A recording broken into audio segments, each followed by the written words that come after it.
Man, well, now that was certainly an event. Well, ladies and gentlemen, do not adjust your set.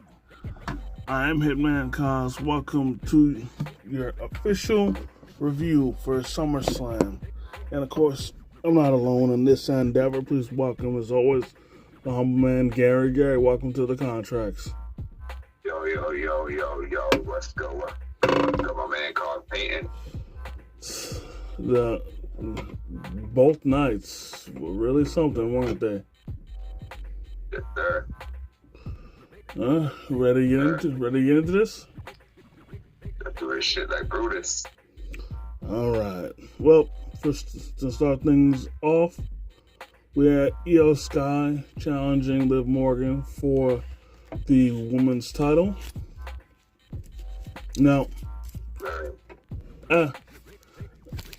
first off, I gotta say, I really like what they've been doing with SummerSlam nowadays, where they've basically been treating it as if it's a summer version of WrestleMania. Oh yeah. And if that was the whole purpose of it since the beginning, then honestly, it's only until they started putting it in two nights, just like WrestleMania, where it's truly had the feel of WrestleMania.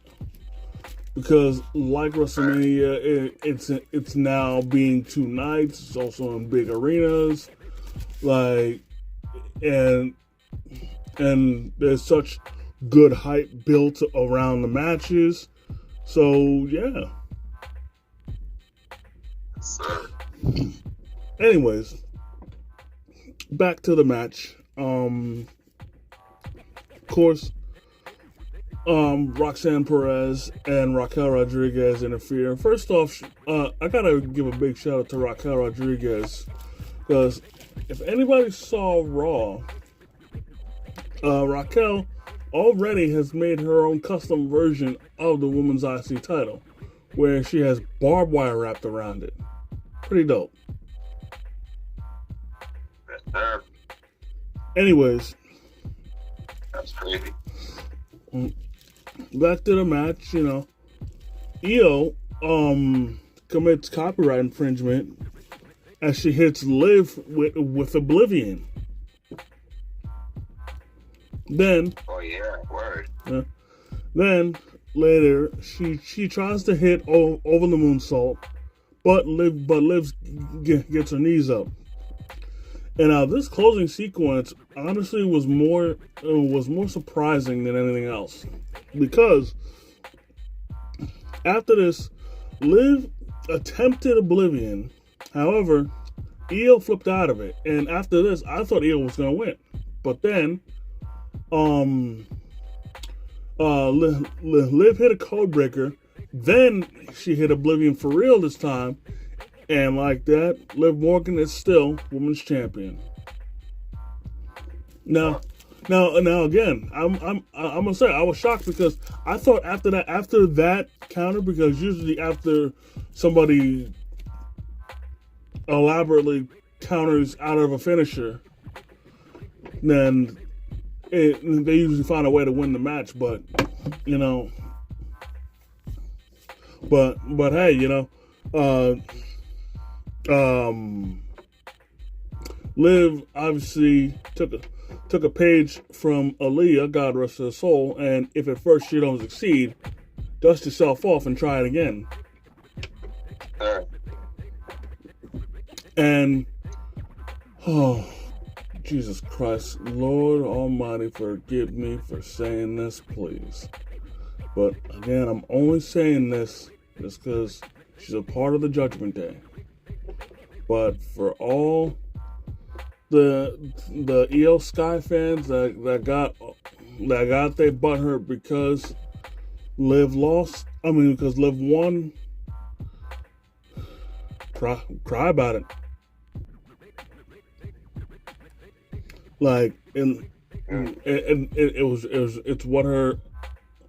It's what her attire was centered around, and it even popped up on her entrance graphics. cry about it. Right. Moving on. We have the Bloodline, the Usos and Jacob Fatu versus Solo Sikoa, LA Knight, and Royce Keys. Right. Now this match was very interesting, very entertaining.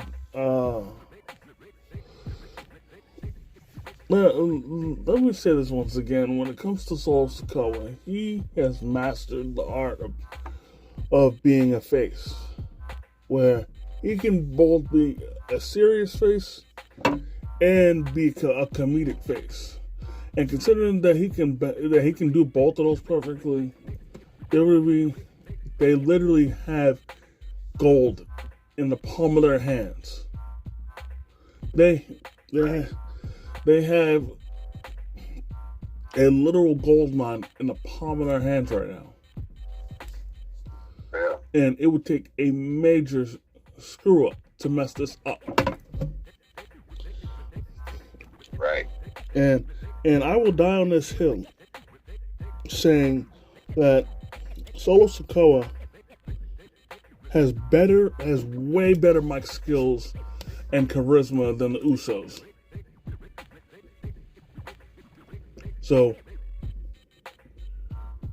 honestly, they need to put Solo in the main event scene for SmackDown and shit, because as a face, he's gonna kill it. I promise you. If they do it the right way, he's gonna kill it.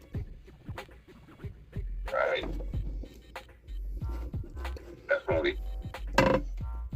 And as far as the rest of the match goes, the end of the match goes, before I get to that, speaking of Solo, there was a very, very funny moment that happened during the match. I think you know what it is. Right. You want to tell them, or should I? Oh, definitely tell them, brother. It's when Solo ran it back right in front of Jay. Yo. That shit was so hilarious. And the crowd was even yeeting with him too. Real. And honestly, just by that alone, considering how much he had the crowd behind him when he was yeeting, just shows how they have a literal gold mine on them. Yeah.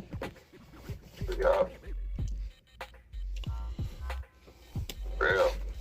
But in the end,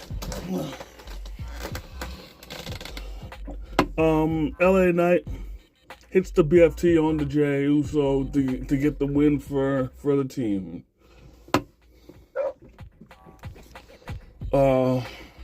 Crazy.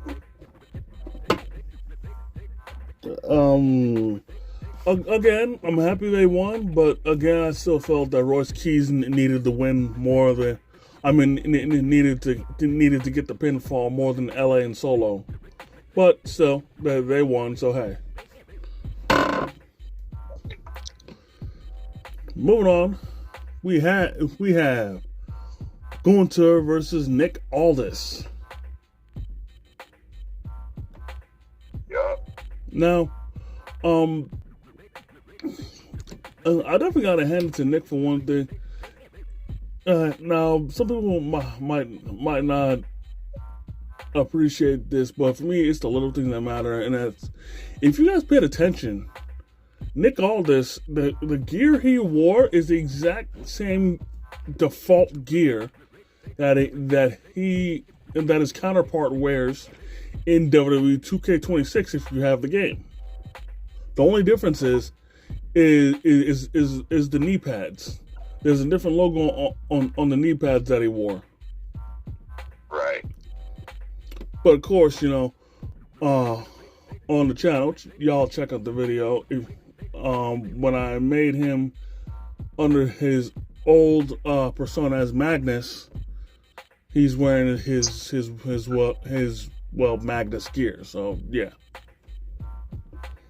And I can definitely say, 3 years outside of 3 years out of the ring did not slow him down a bit.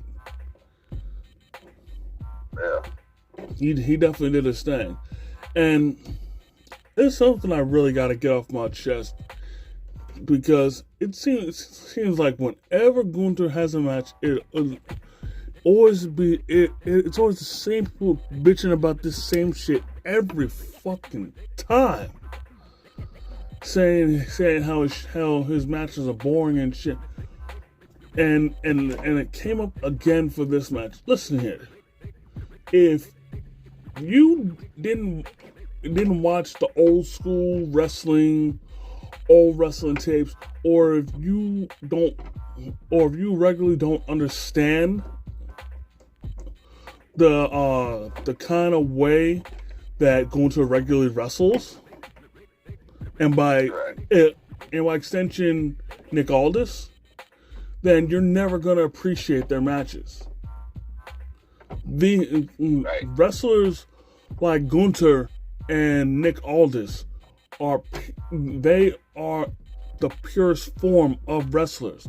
That's why when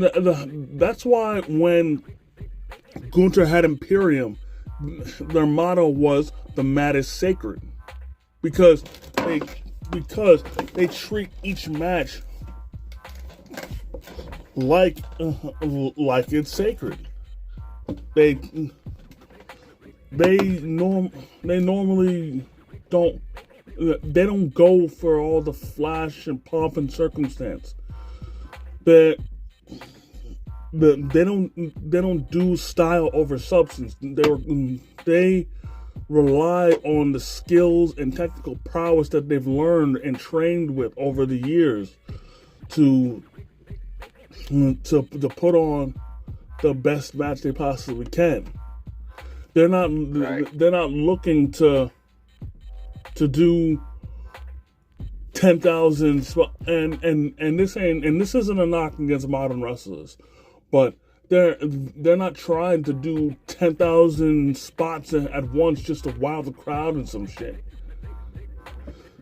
Or do all that as smoke and mirrors to distract you from their lack of wrestling skill, which they clearly don't lack. They're trying to literally show you everything they have, and show you what it truly used to mean back then, as far as being a professional wrestler.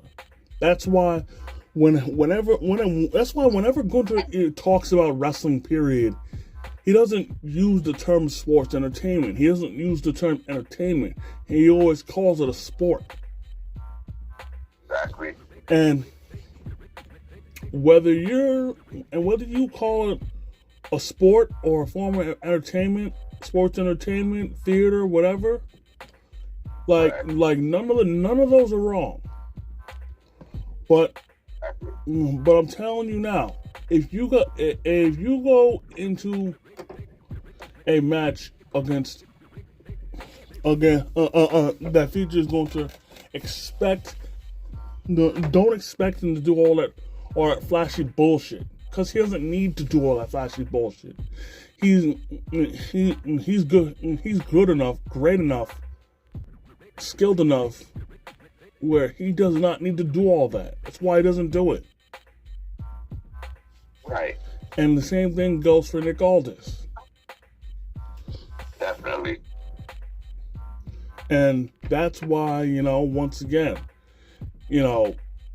for Nick, he hasn't lost a step, and it was just like riding a bike. It all comes back. Exactly. But unfortunately for Nick, things didn't go quite well for him. As eventually, Gunther locked in the sleeper, and Nick tapped out. Right. Now, first off, let me say this.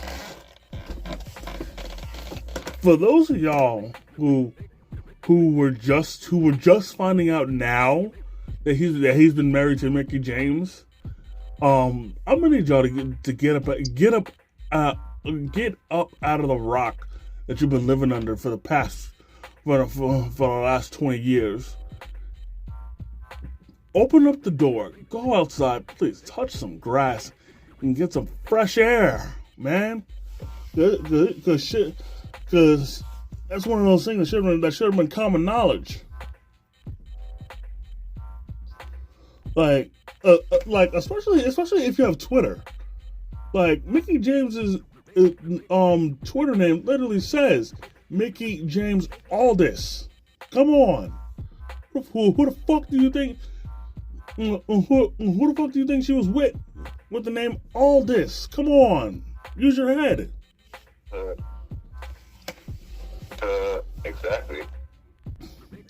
And honestly, at the look of their son, I think they might be training him to get into the ring, but I think he still might be a little too young. But you know, baby steps, baby steps. You know what I'm saying? Right.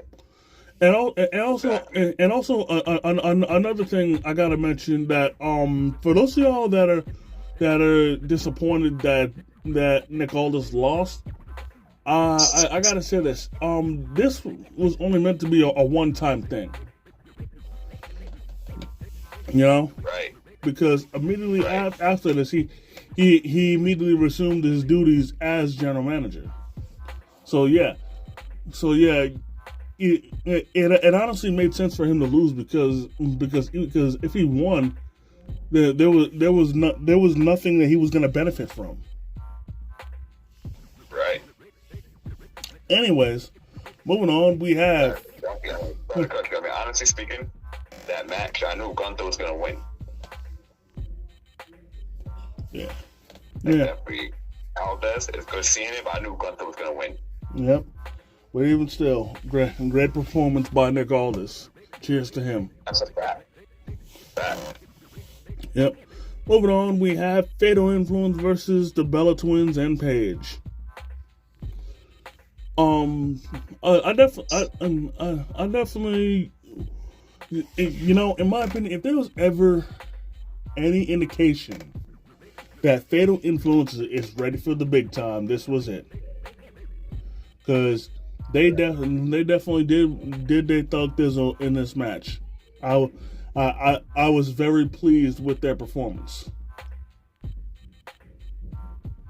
Oh yeah, definitely. But at the same time, the Bella Twins and Paige, you know, they still did what they could. Right. But in the end, JCJ hit the rolling encore on the Paige to secure the win for Fatal Influence. And then, to the surprise of nobody, the Bella Twins turned on Paige. Yep. But unfortunately, ladies and gentlemen, especially fans of Paige, if you want if you're expecting a fiery feud or at least an interesting feud, or you're looking forward to one, you're gonna have to wait. Because unfortunately, during that match, Brie Bella got injured. Right. Because during the match, when she got, I think it was either when she got Irish whipped into the steel steps, or when she got hit with that cannonball while she was sitting against the steel steps. I think she suffered a shoulder injury or something like that, some sort of arm injury. Either way, I think she needs surgery, so she's gonna be out for a good minute. So y'all gonna have to wait for that storyline. But above everything else, Bree, please get well soon. Do everything you need to do. Do not rush things. And we're looking forward to your speedy recovery. Right. Definitely. it's never a cool thing whenever a wrestler gets injured, but unfortunately, it comes with the territory. You know, even though she's in the Hall of Fame or whatnot, she still, understands the risk she runs getting in the ring every time. So, it is what it is. Definitely. All right, moving on to the main event. To the pan main event. Pre-main event of night one. We had CM Punk versus Cody Rhodes. Yes, sir. Now, little interesting things that happened before the match. First off, Cody was wearing gear that was inspired of his character Guile for his role in the upcoming Street Fighter movie. Yep. And then also, CM Punk was wearing gear as a tribute to the former NHL team, the Minnesota North Stars. Right. Now, for those of y'all that don't know, and for those of y'all that care, listen up. If you don't care, skip ahead.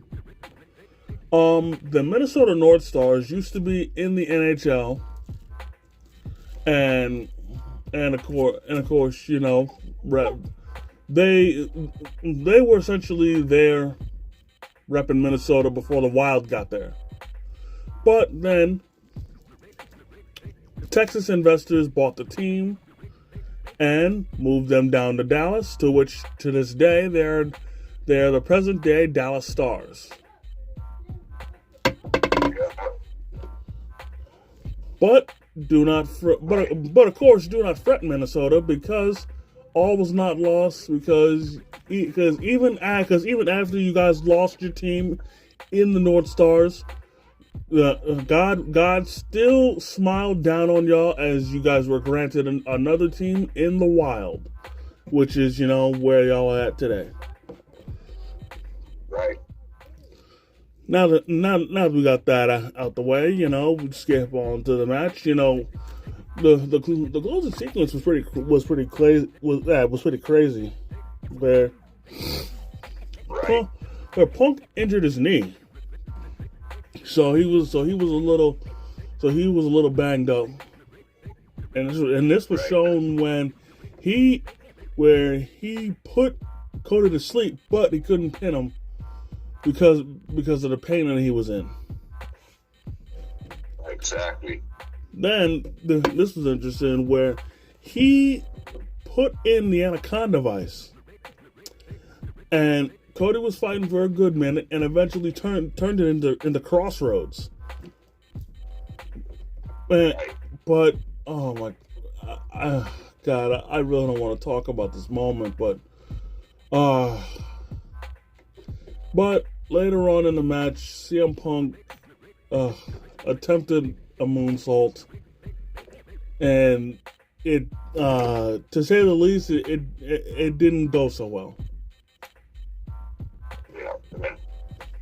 And I will make this joke just because, damn it, it's my channel. I'll say what the fuck I want. Exactly. And a video emerged of Io Sky leaving CM Punk's locker room, and because they are both off the market, of course they weren't doing nothing nefarious. I heard what they were really doing, because I have some great sources that I will not reveal. It was revealed that Io was trying to help Punk do a moonsault. She was teaching him her ways of performing a moonsault, but unfortunately, things were going in one ear and out the other, because AJ Lee wouldn't stop calling Punk,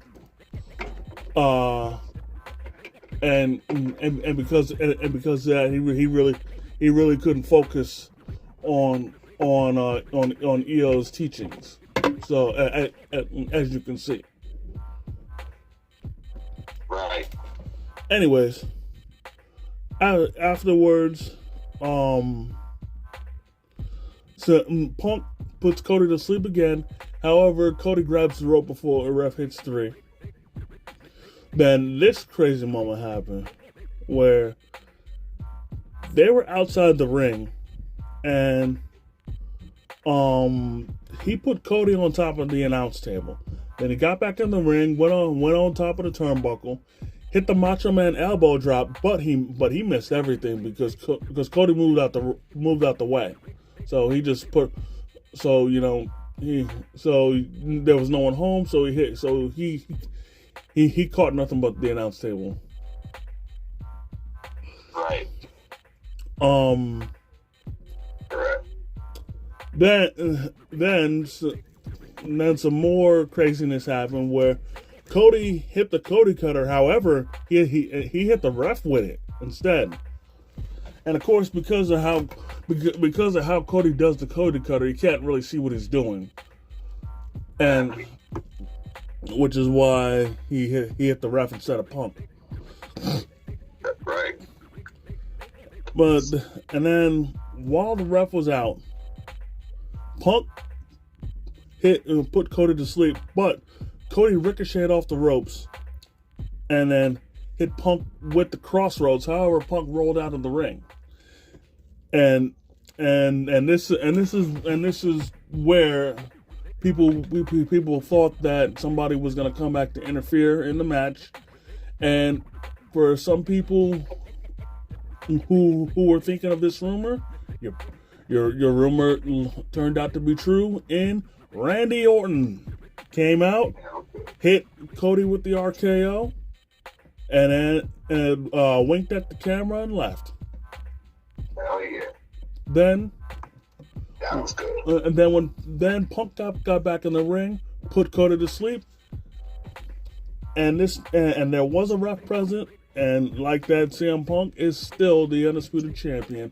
Now, I will say this. We didn't get a Cody heel turn. However, thanks to Randy Orton, there's no need for Cody to turn heel. At least not for now. Because thanks to Randy's return and his interference, now Cody's going to be getting into he's going to resume his feud with Randy Orton, and now that's gonna free up Punk, for whoever is gonna feud with him next over the title, Exactly. That's right. Now move. Great match. I'm glad where Randy's back. Yep. And now, ladies and gentlemen, it's time for the main event of night 1. We were waiting for this. It was long anticipated, long sought after, but here we are, finally. Obafemi versus Brock Lesnar in a Hell in a Cell. Yes, sir. Now, this match was crazy. Yeah, it was. Yeah. Now, to get things cracking, now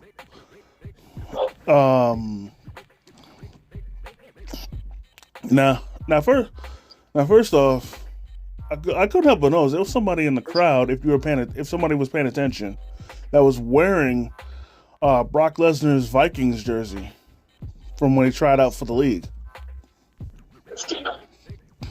Anyways, on with the match. Oba eventually was able to hit the fall from grace, but there was a kick out.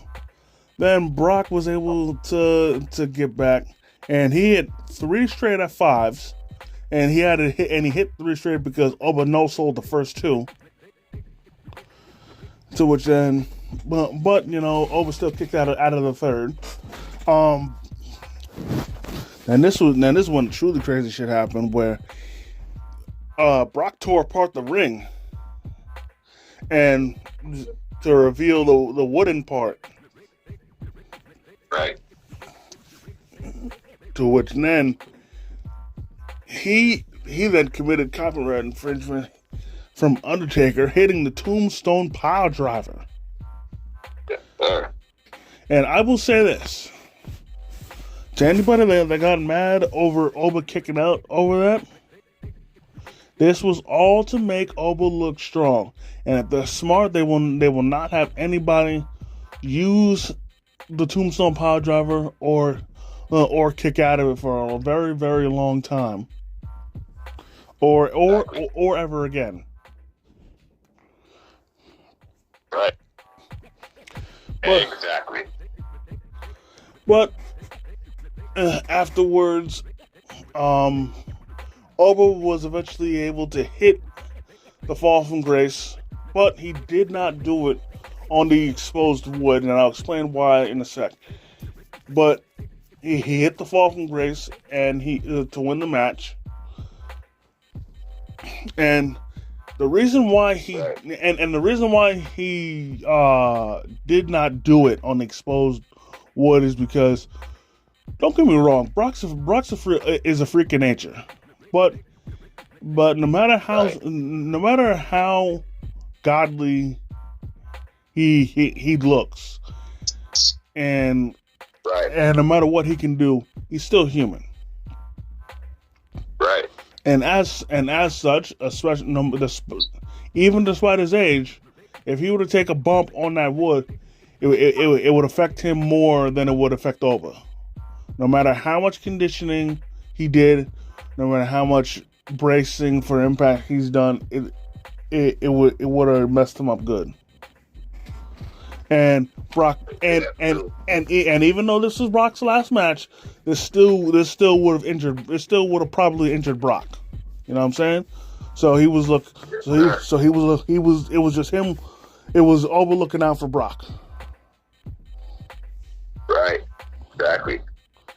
And because this was Brock's last match, he was a good sport, where at first he tried to shake Oba's hand, but then he gave him a hug, to which Oba returned it. And then, to further cap things off, he took to the mic and called Oba the future. He said that he said that himself was the past and Oba was the future, thus officially passing the torch to Oba Femi. You know what I'm saying? Exactly. And now Brock is officially retired. He can walk off into he can walk off into the sunset, knowing that the future is in good hands. And like Oba said it perfectly. The reason why Brock came back and attacked him before SummerSlam is because he wanted to test Oba to see if he was truly ready to be the next big thing. Because Brock was the next big thing. And sure, yes, he beat Brock at WrestleMania, but Brock wasn't sure that Oba was truly ready yet. So that's why he needed those other two matches against Oba to truly see if he was ready, and he is. Exactly. That's a fact. Yeah. Now that's it for night one. Let's go ahead and move to night two, where we had what initially was Sami Zayn versus Finn Balor in a number one contenders match for the WWE title. That is until Nick Aldis came out sporting a very nice shiner. Shout out to Gunter. Right.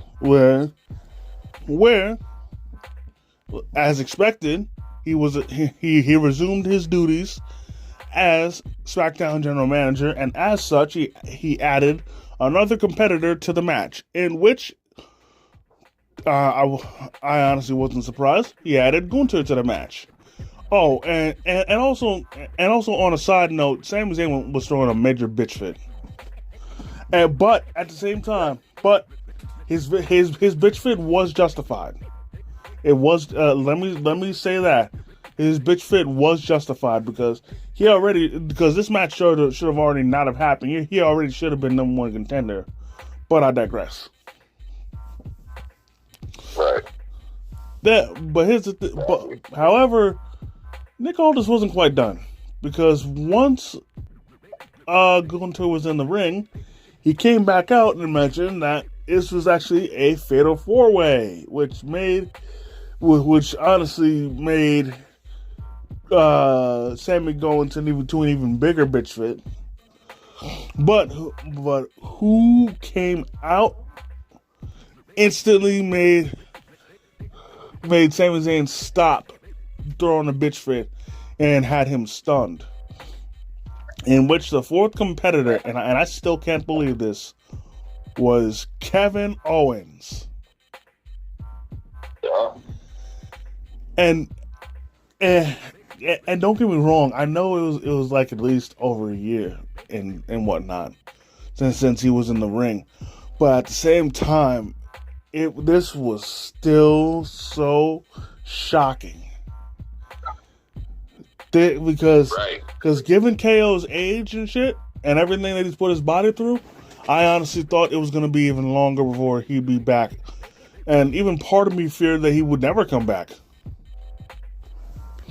Oh, definitely, that's for real. But I am very, very pleased that he is back and he's better than ever. Yeah, me too, man.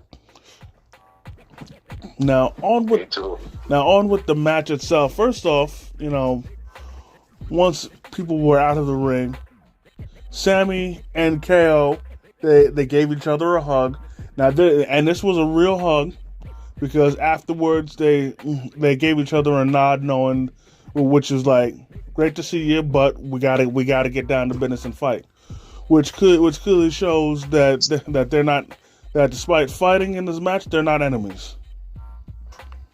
Exactly.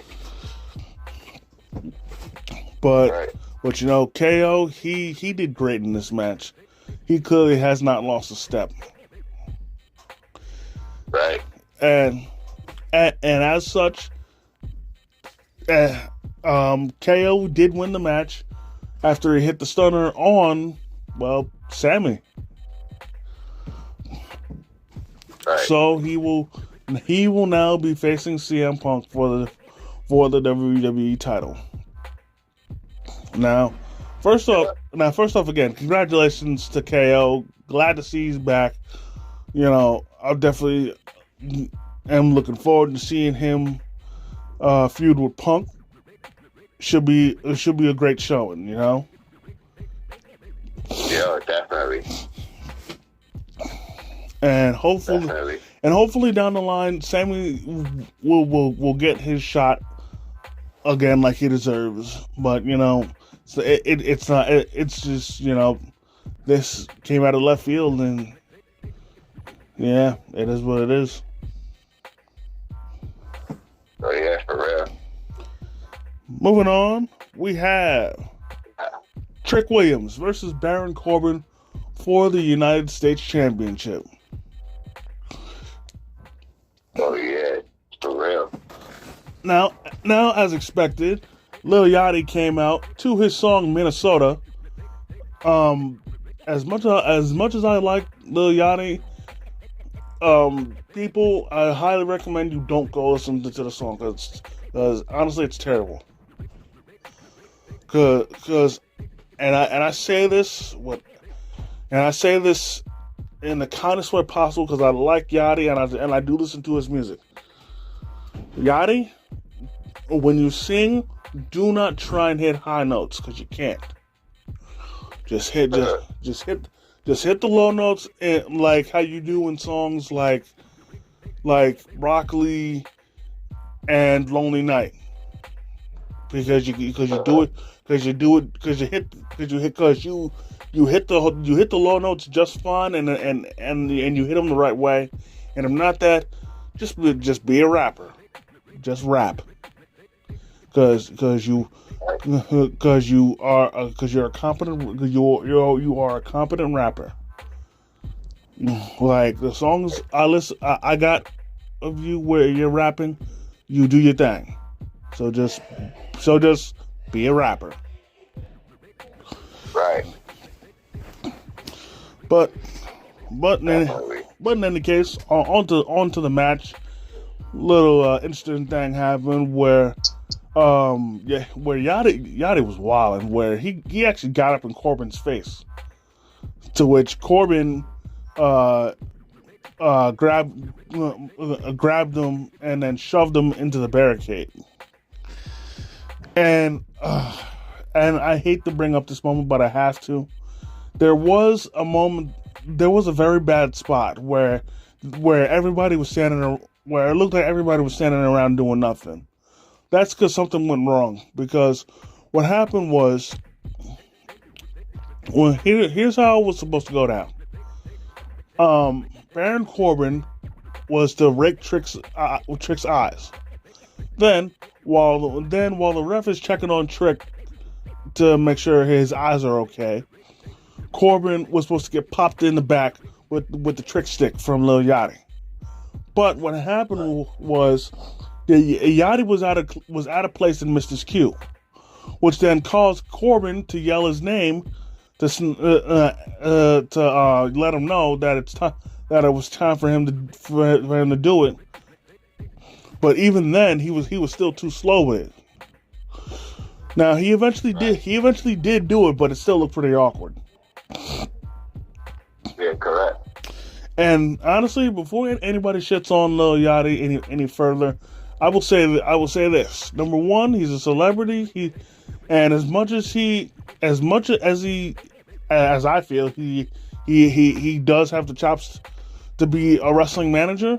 He's still new. He's learning, you know. So cut him some slack. Right. Even though he's a celebrity, he's doing everything. He's doing things the right way. He's not trying to be a wrestler because he's not. So please, y'all, be patient with him. He is gonna learn. He is gonna learn the cues better. He's gonna get better. Just be patient. Exactly. Anyway, towards the end of the match,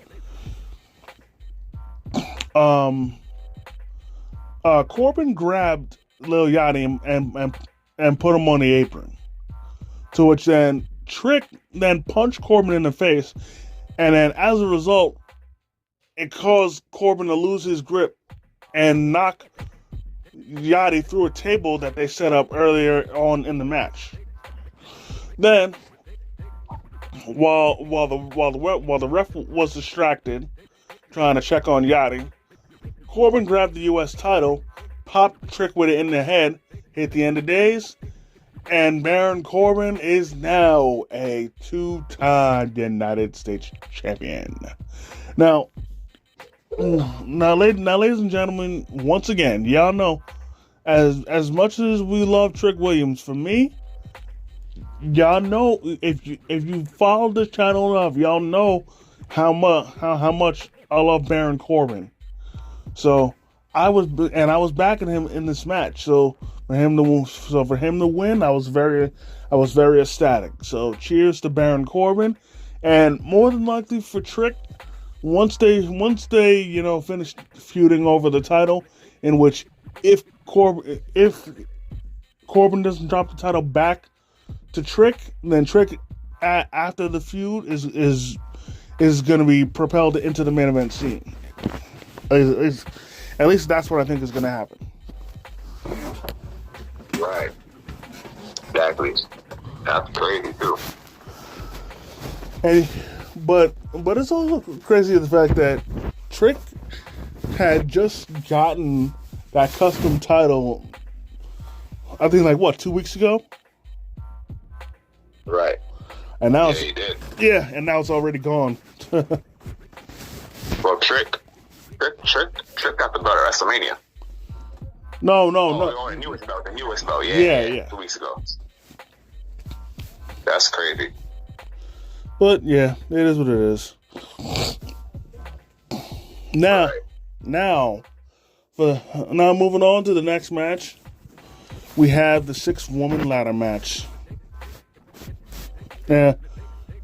Now, a little bit of interesting thing happened here for entrance-wise, where the hometown girl Tiffany Stratton was wearing Minnesota Vikings gear.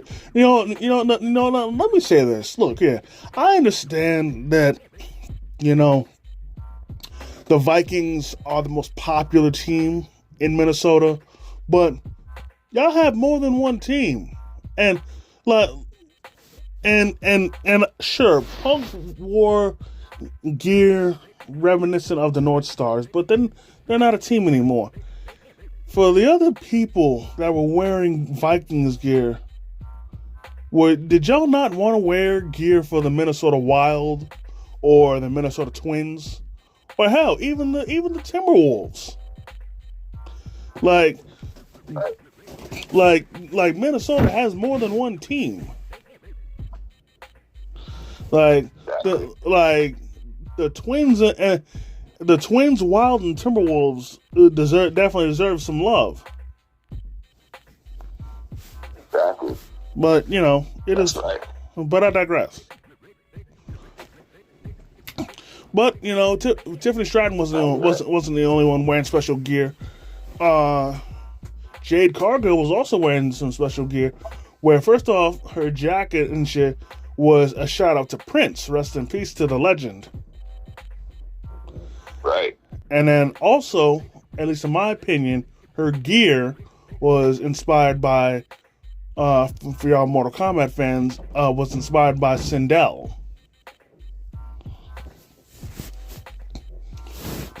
Now, now on to the match. Jade, hit Jaded on the Chelsea Green onto the ladder. And I was surprised that Chelsea didn't go through the ladder, but it is what it is. Then Last Legend hit a power bomb on to Tiffany Stratton onto a ladder. That spot was brutal. Then initially it looked as if Chelsea Green was gonna win, but then Michin and BFAB pulled up and stopped her and put her in a way that her feet were had her hanging upside down on the ladder. But Michin and BFAB were fought off and they were now gone. Then the triple ladder spot was there where Charlotte was fighting Jade Cargill and Lash Legend was fighting Tiffany Stratton. Lash and Tiffany fell first. Then what's his face? Then Jade and Tiffany fell next. And Chelsea Green was still hanging upside down, but the crowd was going crazy. And I can't even lie, I was begging Chelsea to get up. And thankfully she realized where she was, and she was able to get herself up out of the situation she was, climb up the ladder, and finally, by God, finally, Chelsea Green is finally the women's champion. Like and this oh my God, this was such a great moment. I popped so loud for this. Chelsea Green has been busting her ass for so long that she more than deserved this. This was a long time coming. And before you say anything, I gotta get this off my chest. Michael Hayes, fuck you. Michael Hayes can eat a big fat dick. Because if you guys remember, fucking Michael Hayes' bitch ass had the nerve to fucking say that had the nerve to say that what's his face to with Sean Payton when you asked him to be your presenter. Talk about your relationship with him and the impact you had on him. Every day I woke up you know, he was the one most responsible. If you guys remember, fucking Michael Hayes' bitch ass had the fucking nerve to talk shit about Chelsea Green, having the fucking nerve and gall to say that she isn't main event material, that she doesn't have what it takes to be in the main event scene, that she ain't built for that. Well, I'll tell you what. The crowd and Chelsea Green would like to disagree with you, and here it is, bitch. So suck it. And speaking of suck it, I gotta give a big shout out to Road Dogg, because while Michael Hayes was hating on her, Road Dogg believed in her. That's right, man. That's right, ladies and gentlemen. Road Dogg believed in her. Whereas Michael Hayes didn't think she could ever be a main eventer or be up there, Road Dogg did. And exactly. And turns out Road Dogg has been like this with quite a few superstars, but he never really stuck his neck out or put his foot down. And I gotta say, yo, Road Dogg, dude, if you strongly believe that a wrestler's got what it takes to be a main eventer, or they could be so high up the card, yo, stick your neck out. Put your foot down. Let the higher ups know, yo, this kid's got it. This you want somebody to be up there, take the reins, and do their thing. Here it is, right here. Give it to them. Let them do it. Trust me. Just don't be afraid to speak out and step step up and speak about them, man. As long as you have been in the business, your name should hold weight. Exactly. And it's obvious that once again you were right.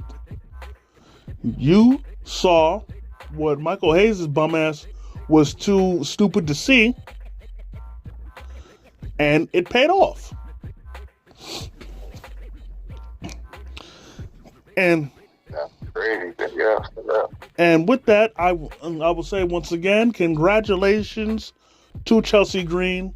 This was well deserved. I'm so pleased that WWE pulled the trigger with you.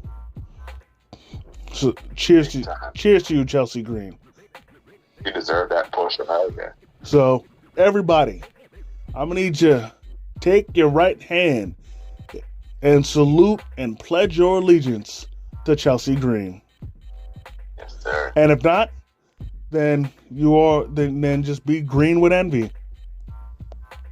Oh shit.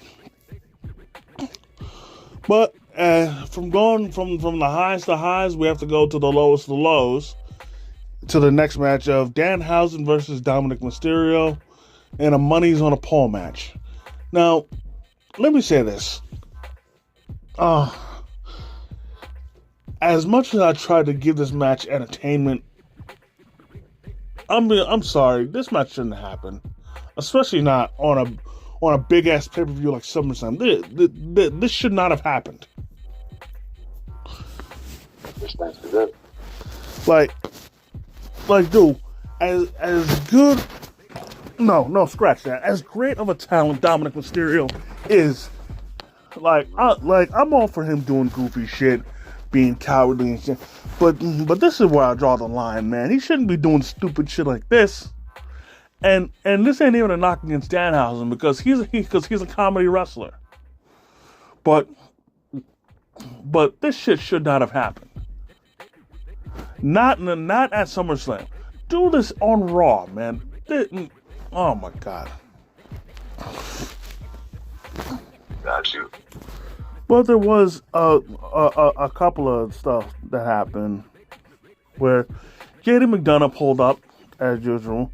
Then the Mini-Housens pulled up to jump JD, but he did fight them off. And interesting thing where he hit a choke slam on one of them, which he commented about on Twitter. He was like, "Now I know how Oba Femi feels whenever he choke slams somebody."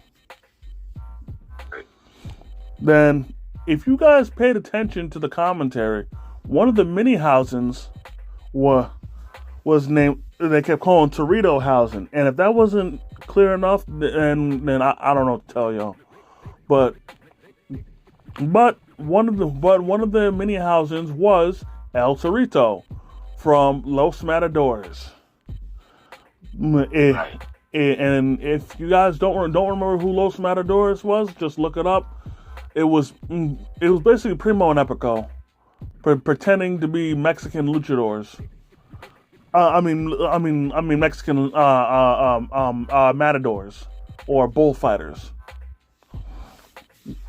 And El Torito was a little person who dressed up as a bull. And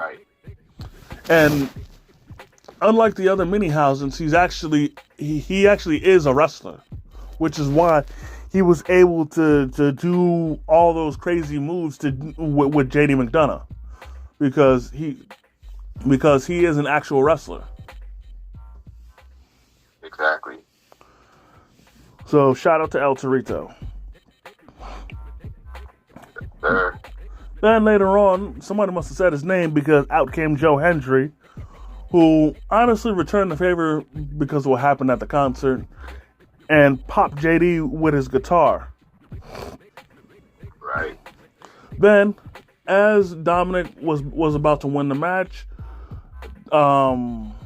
he got cursed again by Danhausen, which caused Corner Pyro to shoot up in Dom's face, and then Danhausen was able to grab the money to win the match. Exactly. Now that that's done, I hope this never happens again, and I hope that Dom moves on to something more serious, or at least nothing that damn goofy again. Now moving on. Now from going to the lowest of lows, we're going back to a high, in which it was Chad Gable versus Penta for the IC title. Oh yes. And again, like the other Minnesota wrestlers, Chad was wearing Minnesota Vikings colors. And along with that, he was doing the skull chant with the crowd. Now, for those of you guys who don't know, and again, if you guys don't care, just skip ahead. The Minnesota Vikings do this skull chant, which the term skull itself is a term that was used by real life Vikings. Exactly. You know? Sure. And how it normally goes is that a loud drum will be heard, to which everyone in the crowd will then clap their hands once and chant skull. Then they'll keep drumming. The crowd will chant skull. Then they'll do it faster and faster, and so on and so forth. You know, it's a pretty wonderful, it's a pretty dope sight to see. That's true. And to the match itself, to the surprise of no one, you know, because everyone knows the kind of wrestler Chad Gable is, and everyone knows what Penta can do. This match was a banger. Absolutely wonderful. I expect nothing less from these two to put on a show every time they face each other. It's great, for real. But in the end, Chad Gable locked in the ankle lock and got Penta to tap out. And finally, Chad Gable is Intercontinental Champion. It took a long time, in my opinion. It took a lot longer than it should have, but better late than never. He's finally champion. And to make things even better, his family was in attendance, so he was able to celebrate with his family. Yeah. And also on a side note, his son was actually wearing a singlet similar to his. So I'd say that he's teaching his son that he's teaching his son the ropes as well. And considering how good Chad is, I think we might have another great wrestler in the making. Yep. So once again, cheers to Chad Gable. Congrats, man. Glad you finally won it, man. It's great. Oh yeah. Now on to the main event. Seth Rollins versus Roman Reigns versus Tacky. Hell fucking yeah. And I had to say that because first off, they did a little shout out to the Shield for the beginning of Seth's entrance, but then his regular music hit, and he came out being his usual tacky self. Yeah. But I will say this: I'm glad that he finally wore a different color other than black. And don't get me wrong, black is beautiful. I'm down with wearing all black, but for Seth, no.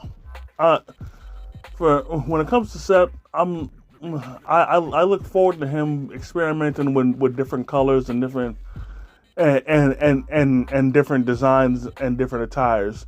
Even if he does look tacky as hell and looking like he raided John Witherspoon's closet, it's still what he does, Yeah. Now, before the match started, I gotta say, Alicia Taylor, as much as I love her, she was taking her sweet time before she announced them. Yeah, she kind of was. Like she was dragging. I'm like, I was literally like, I was literally like, yo, Alicia, today, man, can we get on with this? You gonna announce them or what? Exactly. But on to the match itself. Despite it being a regular match, now personally, I think it should have been maybe Falls Count Anywhere or a hardcore match. But it is what it is. Right. Only reason I say this is because they fought in the crowd, Exactly. And the ref was being lenient as far as counting them. And that's why I feel it should have been a false count anywhere. That way the ref didn't need to count, Exactly. But anyways, on with the match. Rollins hit a power bomb onto Roman through the announce table. Then later on, he attempted the curb stomp, but Roman Reigns hit the Superman punch. Then this is pretty dope, where Roman attempted to hit the spear, but Rollins jumped over him and then hit the curb stomp. Yeah, that's crazy. But then Roman one-upped him, where Seth hit his superplex, but before he could hit the Falcon, Roman locked in the guillotine. Oh yeah. But Seth was able to fight. But Seth was able to fight out of it. However, before he could capitalize, Roman hit the spear. But after Seth kicked out, Roman got pissed, and honestly, I thought this was going to cost him the match because normally when Roman gets this angry as he got here, he'll either do something, he'll either leave himself open to lose the match, or he's going to get so angry that he's going to get himself disqualified because he doesn't want to stop pummeling the person he's beating down. Exactly. Anyways, this led to them talking shit to each other, crazy. Where Roman, to which then he ran the ropes, but Seth committed copyright infringement, hitting Roman with a spear. Hell yeah. Then later on, Seth tried to hit the buckle bomb. However, Roman countered it, committing copyright infringement of his own, hitting a buckle bomb, and then he hit the curb stomp. Hell fucking yeah. Then, this was expected, where Roman threw a punch. When Roman punched Seth and they hit the ref. So the ref, he wasn't down, but he was hurt. And then what happened? I know exactly. Oh yeah. Yeah, and then while he was hurt, they both gave a big shout out to Jon Moxley. For the non AEW fans, that would be that's Dean Ambrose's name right now. Where Seth hit Mox's rebound clothesline that he does, and then Roman took it a step further, hitting Mox's finisher or Ambrose's finisher again for the non AEW fans, for the WWE fan, for the pure WWE fans. You know this move as Dirty Deeds, but nowadays, at first he renamed it to the Paradigm Shift, but now it's called the Death Rider. But Roman hit Seth with Dirty Deeds. Oh yeah. But then more crazy shit happened where Roman again attempted to hit Seth again with a spear, but Seth moved out the way and he wanted to spear the shit out of the ref. Good God. Yeah. Now this next sequence was symbolic, where Seth got a chair, but Roman was able to take the chair from him, and honestly, Seth was expecting to get hit with the chair, and he was bracing himself for it, but Roman tossed it away because he wanted to win it straight up.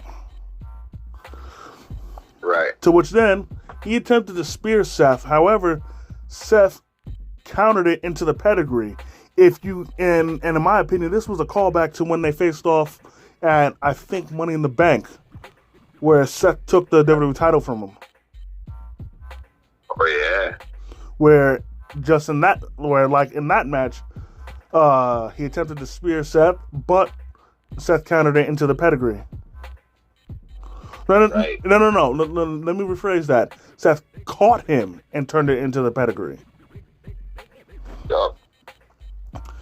Then Seth hit the curb stomp, but he knew that wasn't going to be enough. So then he attempted to hit a super curb stomp from the top rope, but he missed.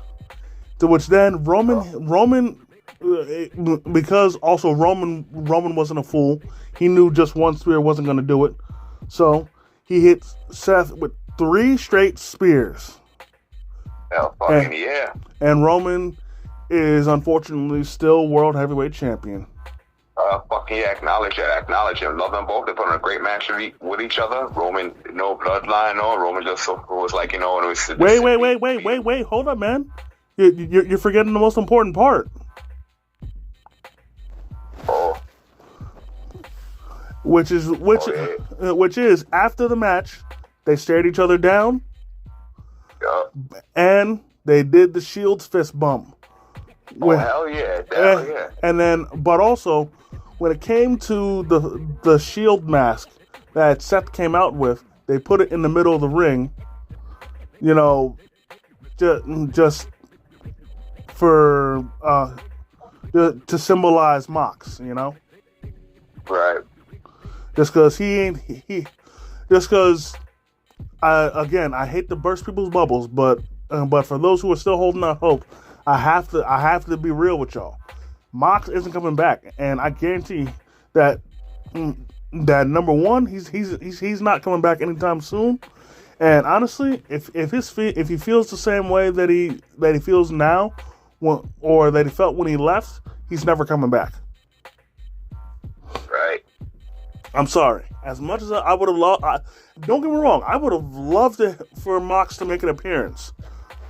Like, honestly, I wouldn't have been mad if WWE and AEW made like a deal where Mox made an appearance for this match, like just for this match. Because honestly, that would have made it perfect. But again, he's not coming back.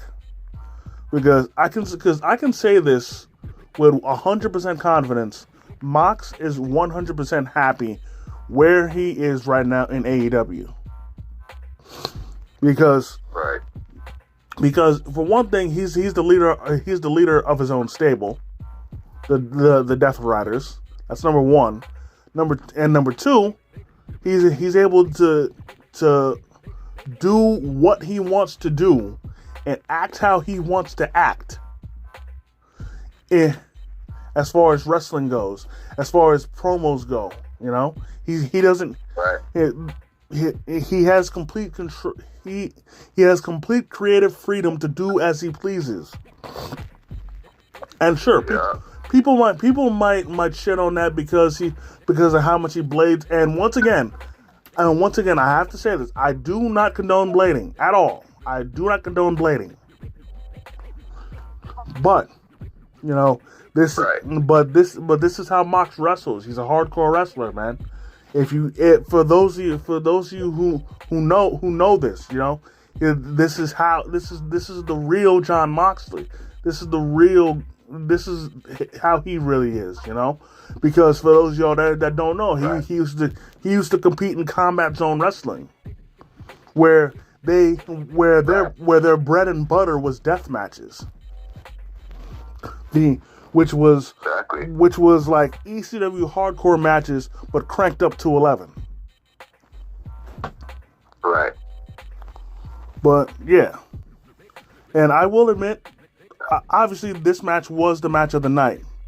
However, and I will die on this hill, the biggest moment of both night 1 and night 2 combined, for me, will always be Chelsea Green winning the women's title. The biggest reason why I feel that way, because just look at the fucking crowd. They were already going crazy, just wanting her to climb up that ladder. And then once she finally grabbed it down, they went crazy. Exactly. So once again, cheers to WWE for a great 2 nights of pay-per-views. Y'all really hooked it up, man. And I'm definitely looking forward to. And even though I saw Raw, and I'm looking forward to SmackDown to see what's gonna happen with Randy Orton and all them, and Punk. It's gonna be great. You know what I'm saying? Oh, fucking yeah. And with that being said, that's gonna do it for this episode, ladies and gentlemen. Hey, I definitely want to thank each and every one of y'all for taking the time out of your busy schedule to come and chill with your boys. I definitely want to thank the Humble Man for coming through, kicking his wrestling knowledge. Yeah, you already know. Hell yeah, acknowledge my boy Roman Reigns. Glad he finally beat Seth Rollins. I was so fucking happy about that too. I might add, I was so fucking happy for my boy Roman Reigns. Hell yeah, you already know we gonna be coming right back at y'all. Whichever next pay-per-views of NXT's, or if there's not gonna be a pay-per-view for NXT this month or next, then we'll be coming right back at here, coming right at y'all with predictions for the next WWE PLE, which is Money in the Bank in 2 months. I think Heatwave might be coming up for NXT. Oh So then we'll be coming right back out here, right at y'all with the predictions for Heat Wave for NXT. Yeah. Well, so until then, ladies and gentlemen, if you enjoyed this video, hit the like button. Comment if you feel like it. If you're new to the channel, please subscribe and hit the notification bell so you never miss a new video. And as always, Struggle Vision Productions, it's the Hitman and the Humble Man. And if you see us coming, run.